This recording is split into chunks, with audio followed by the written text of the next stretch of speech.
Hello students, welcome to statistics classes. कैसे हैं आप सब?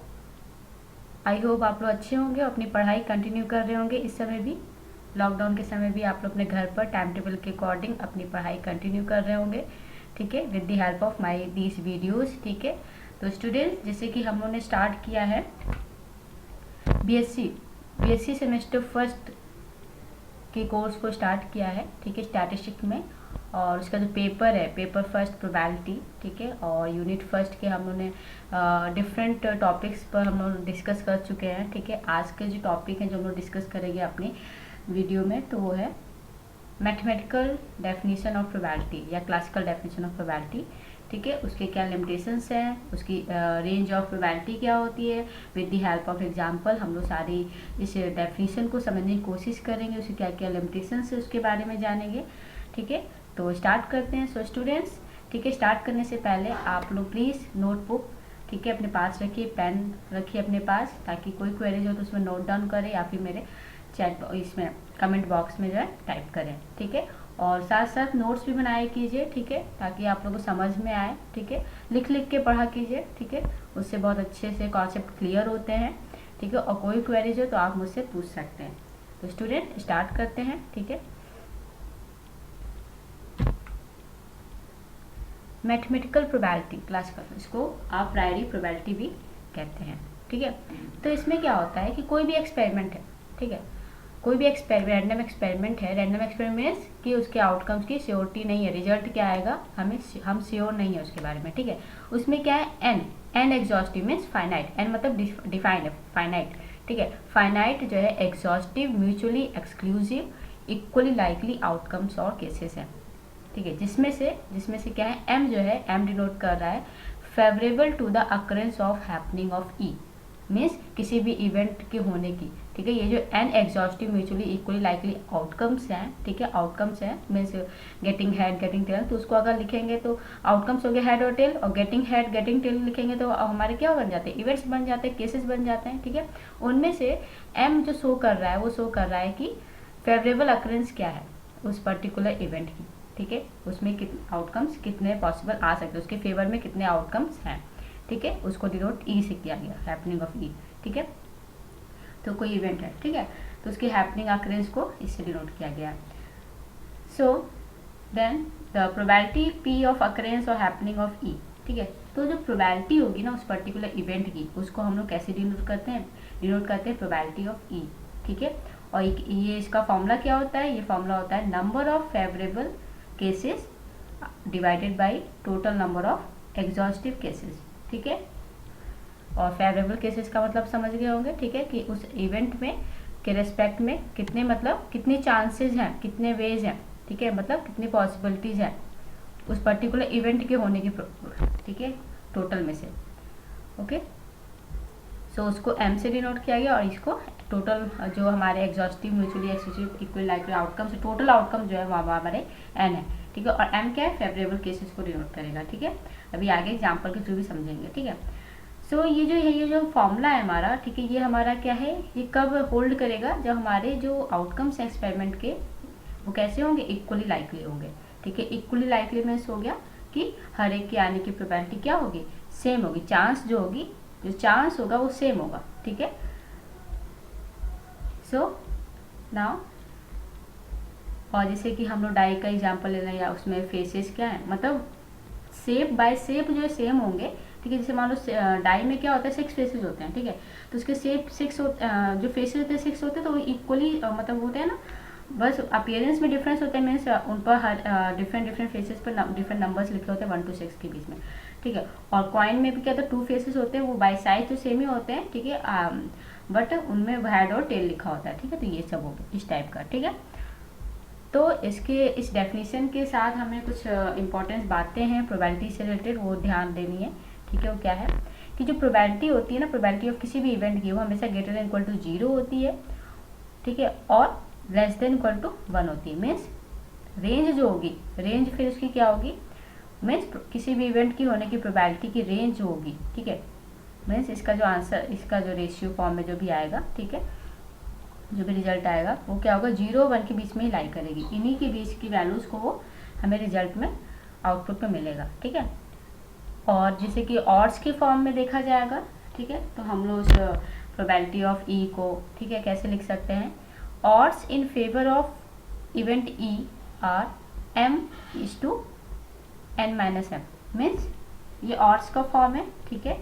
तो इसमें क्या m क्या है, फेवरेबल है ना, उस पर्टिकुलर इवेंट के लिए कितने चांसेस है, कितने पॉसिबल आउटकम्स उसमें आ सकते हैं, ठीक है, उस पर्टिकुलर इवेंट में। और उसके बाद n-m मीन्स टोटल में से, टोटल जो हमारे हैं नंबर ऑफ एग्जॉस्टिव केसेस, ठीक है, उसमें से उसको माइनस कर देंगे, उसका जो रेशियो, वो जो नंबर आएगा उसका दोनों का रेशियो जो है ये होगा।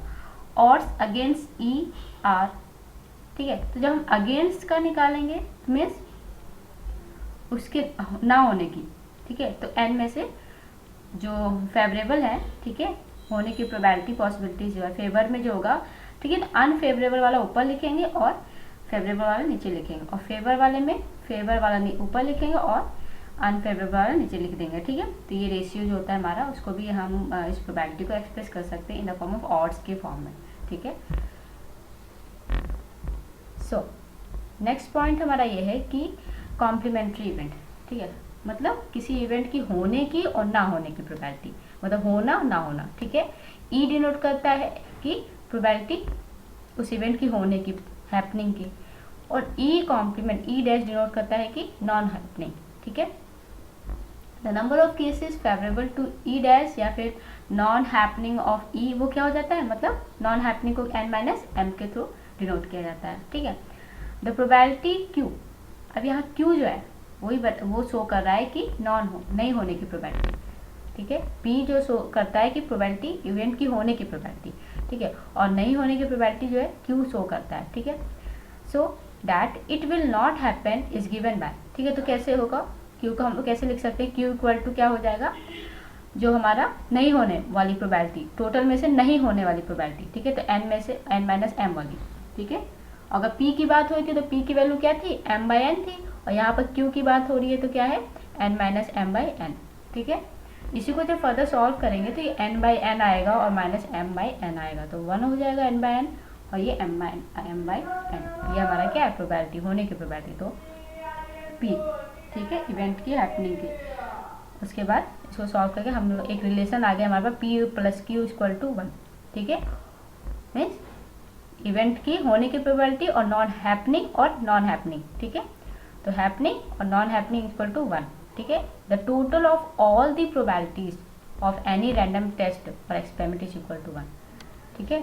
तो टोटल, ठीक है, ये भी डिनोट करता है कि एक तो ये भी है कि किसी भी इवेंट की होने और ना होने की प्रोबेबिलिटी में क्या होगा, दोनों को सम करेंगे तो 1 आएगा, ठीक है। एक पॉइंट ये हो गया, एक पॉइंट ये भी है कि किसी भी एक्सपेरिमेंट में, ठीक है, जितने भी पॉसिबल इवेंट्स हैं, ठीक है, उनकी प्रोबेबिलिटी का सम करेंगे तो भी क्या होगा, =1 आता है, ठीक है।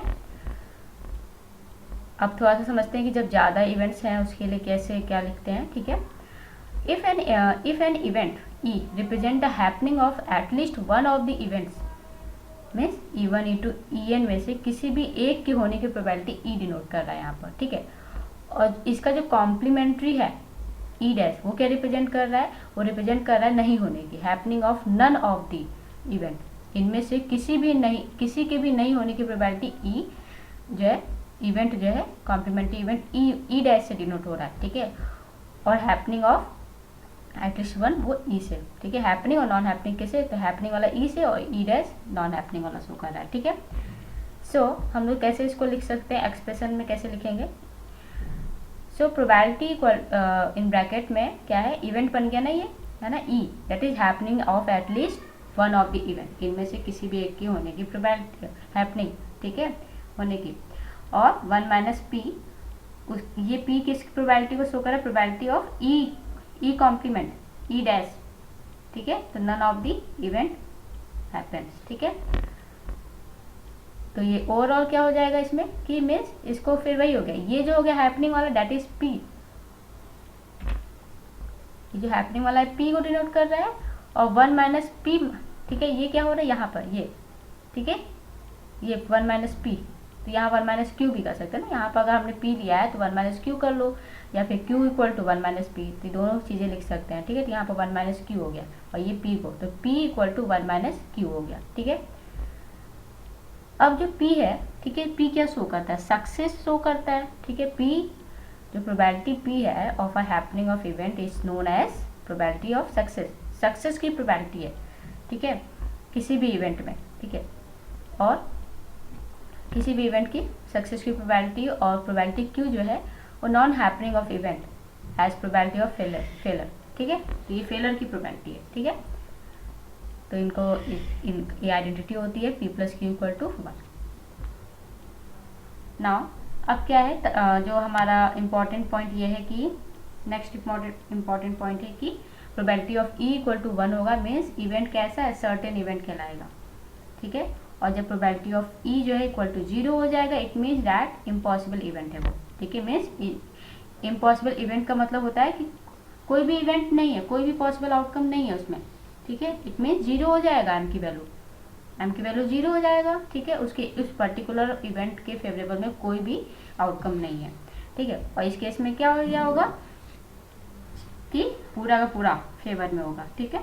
तो 1 सर्टेन में, सर्टेनिटी है, ठीक है, श्योरिटी है पूरी, ओके। तो probability equal to 1 means certain event हो गया, और probability of equal to 0 which means impossible event, ठीक है। तो मैथमेटिकल और क्लासिकल या फिर कह लें अप्रायरी जो डेफिनेशन है हमारी, ठीक है, या मॉडल कह लें, ठीक है। तो इसकी जो है 2 लिमिटेशंस हैं। क्या लिमिटेशंस है, ये कहाँ पर फेल हो जाता है, जब हमारे जो रैंडम एक्सपेरिमेंट है उनमें इक्वली लाइकली आउटकम्स नहीं होंगे, ठीक है।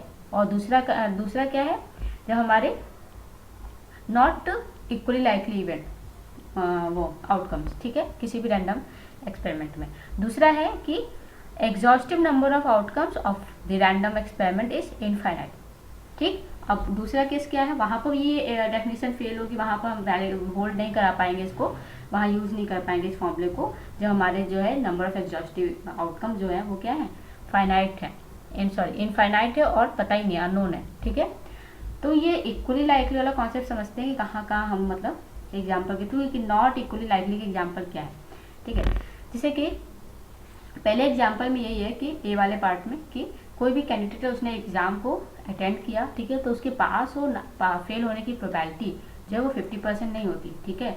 या तो फेल होगा या तो पास होगा। दैट मीन्स कि ये क्या कर रहा है कि एग्जॉस्टिव इवेंट हो गया, मतलब फेल या पास, इस पर्टिकुलर इवेंट एक्सपेरिमेंट में फेल और पास ये 2 हो गए, ठीक है। मतलब एग्जॉस्टिव होगा, म्यूचुअली एक्सक्लूसिव मतलब अगर फेल होगा तो पास नहीं होगा, और अगर पास होगा तो फेल नहीं होगा, ठीक है। मतलब एक साथ कोएग्जिस्ट नहीं करेंगे, ठीक है। बट इक्वली लाइकली नहीं है, इक्वली लाइकली मतलब फेल और पास होने की प्रोबेबिलिटी सेम नहीं है, 50-50 चांस नहीं है, ठीक है, ओके। आई होप आप लोग समझ में आया होगा। नेक्स्ट है कि फैन की, ये ceiling fan in a room, ठीक है, फैन के गिरने की प्रोबेबिलिटी, ठीक है, या तो फैन गिरेगा या तो नहीं गिरेगा, ठीक है। 2 केसेस हो गए, मीन्स एग्जॉस्टिव इवेंट क्या क्या हो गए, एग्जॉस्टिव केसेस क्या हो गए, फॉलिंग और नॉन फॉलिंग, ठीक है। म्यूचुअली एक्सक्लूसिव क्यों होगा, क्योंकि या तो अगर गिर जाएगा, मतलब कि फैन गिर जाएगा तो नहीं गिरने की चांसेस हट जाएंगे, और अगर नहीं गिरा तो गिरने की चांसेस हट जाएंगे। तो ये को एग्जिस्टेंस वाला बता रहा है, ठीक है। और फिर लेकिन इक्वली लाइकली क्यों नहीं है, क्योंकि फैन की गिरने की प्रोबेबिलिटी हाफ नहीं है, 50-50 नहीं है, ठीक है। अगर ऐसा होगा तो लोग फिर फैन के मतलब फैन को नीचे बैठेंगे ही नहीं फिर, ठीक है। तो इसका और ये भी है कि probability of fan falling will almost मतलब जीरो ही होगा, ठीक है। तो इस केस में इक्वली लाइकली नहीं है, ठीक है। तो ये एग्जाम्पल हो गया। एक एग्जाम्पल हो गया कि कहीं से किसी की जंप करने की प्रोबेबिलिटी, कोई रनिंग ट्रेन है, ठीक है, ओके, रनिंग बस हो गया, ठीक है, या कहीं से भी गिरने की प्रोबेबिलिटी है, मान लो, ठीक है, 5th फ्लोर से 7th फ्लोर से, इस टाइप की मतलब कहीं से भी जंप करने की प्रोबेबिलिटी है। तो उसमें क्या है, एक एक्सपेरिमेंट हो रहा है, ठीक है। तो या तो वो क्या करेगा, सर्वाइव करेगा, या तो डेथ करे, उसकी डेथ हो जाएगी, ठीक है। तो सर्वाइवल और डेथ ये 2 हमारे क्या हो गए, एग्जॉस्टिव इवेंट हो गए, ठीक है, उस पर्टिकुलर एक्सपेरिमेंट में, ठीक है। और म्यूचुअली एक्सक्लूसिव क्यों है, क्योंकि या तो अगर सर्वाइव कर गया तो डेथ की चांसेस हट जाएंगे, और डेथ कर गया तो सर्वाइवल के चांसेस हट जाएगा, मतलब रूल आउट हो जाएगा, ठीक है। तो इसलिए लेकिन इक्वली लाइकली नहीं है। इक्वली लाइकली मतलब कि ऐसा नहीं है कि जीने मरने की जो है क्या है प्रोबेबिलिटी हाफ और 50-50% ऐसा नहीं है, ठीक है, ओके ना, और ये बता ही दिया मैंने, ठीक है। तो दो इम्पॉर्टेंट इसके लिमिटेशंस हैं कि जब हमारे एग्जॉस्टिव नंबर ऑफ आउटकम्स जो होंगे वो कैसे होंगे, हमारे इनफाइनाइट होंगे, अननोन होंगे तब, और जब हमारे आउटकम्स जो है इक्वली लाइकली नहीं होंगे उस किसी भी रैंडम एक्सपेरिमेंट के, ठीक है।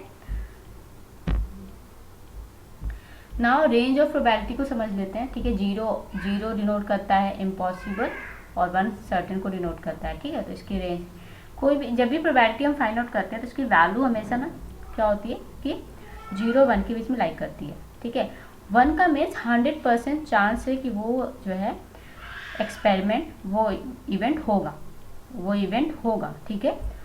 और 0 means impossible, means no chance, कोई चांस ही नहीं है कि वो इवेंट हैपन करेगा, ठीक है। और यहाँ पर ये जो 0.5 वाला है, ये है कि 50% चांस है कि होने की उस प्रोबेबिलिटी की, उस इवेंट की होने की प्रोबेबिलिटी 50% है, ठीक है, मतलब 0.5, ठीक है, वैल्यू आएगी उसकी, जो उसको 50-50 कहते हैं, ठीक है।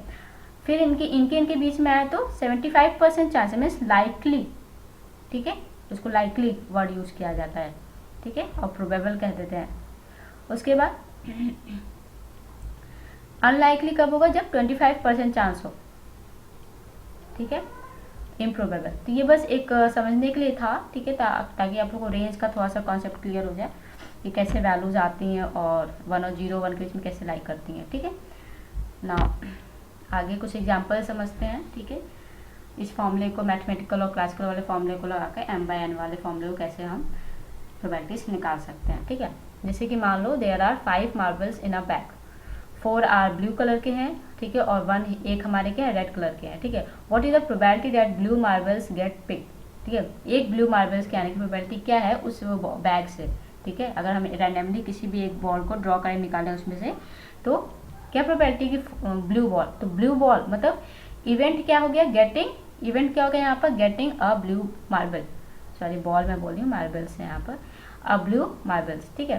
तो यहाँ पर क्या होगा, मतलब इस 4 में से ही तो आएगा, तो सबसे मतलब फेवरेबल आउटकम्स कितने, फेवरेबल केसेस कितने हो गए, 4, ठीक है, 4 ही तो होंगे टोटल में से, और टोटल कितने हैं मार्बल्स, कितने हैं, 5 हैं, ठीक है। इस पूरे एक्सपेरिमेंट में कितने मार्बल्स हैं, 5 हैं।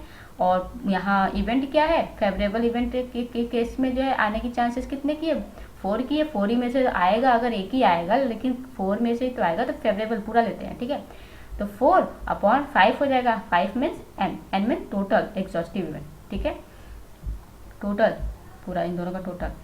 तो नंबर ऑफ फेवरेबल जो केसेस है वो क्या हो गया, m हो गया, क्योंकि 4 ब्लू मार्बल्स हैं यहाँ पर, और टोटल नंबर ऑफ आउटकम्स कितने हैं, 5 हैं, there are 5 marbles in a bag, ठीक है।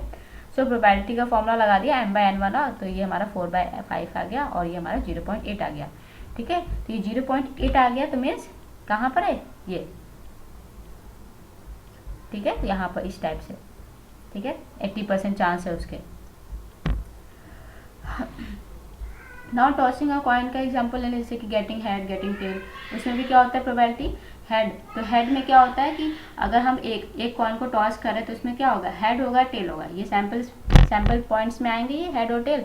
तो हेड की बात हो रही है तो फेवरेबल चांसेस कितने, एक ही हेड में से तो आएगा हेड, तो 1/2 हो जाएगा। ऐसे ही टेल की बात करें तो 1/2 आ जाएगा, ठीक है। सो स्टूडेंट्स, आज के इस वीडियो में, इस लेक्चर्स में इतना ही, ठीक है। और आई होप आप लोगों को समझ में आया होगा, और नहीं समझ में आया हो तो आप लोग दोबारा से इसको समझने की कोशिश कीजिएगा, ठीक है। और कोई क्वेरीज होंगी तो आप कमेंट बॉक्स में आप टाइप कीजिएगा, मैं उसका रिप्लाई करूँगी आप लोग को, या फिर नेक्स्ट वीडियो में मैं उस क्वेरीज को कवर करने की कोशिश करूँगी, ठीक है। तो स्टूडेंट्स, अगर मेरी वीडियो लेक्चर्स आपको पसंद आते हैं तो प्लीज़ एक लाइक का बटन, लाइक ज़रूर किया कीजिए उसको, ठीक है। और अपने दोस्तों के साथ शेयर किया कीजिए, जो भी स्टैट्स से रिलेटेड हो, ठीक है, जिनका भी सब्जेक्ट हो, ठीक है। और मेरे चैनल को सब्सक्राइब कीजिएगा, और सब्सक्रिप्शन के बगल में जो बेल आइकन है उसको हिट कीजिएगा, ताकि जो मैं आगे जो भी वीडियोज अपलोड करूँगी तो आप लोग के पास उसकी नोटिफिकेशंस डे टू डे मिलती रहे, और आप लोग मिस ना कर पाएँ उस वीडियो को, ठीक है। अदरवाइज जो है मैं अपलोड कर दूँगी, आप लोग को पता नहीं चलेगा, ठीक है। तो thanks for watching this video, ठीक है। और सो स्टूडेंट, तब तक के लिए मैं नेक्स्ट अब जो है हमारा जो है दूसरा जो टॉपिक होगा वो है रिलेटिव प्रोबेबिलिटी।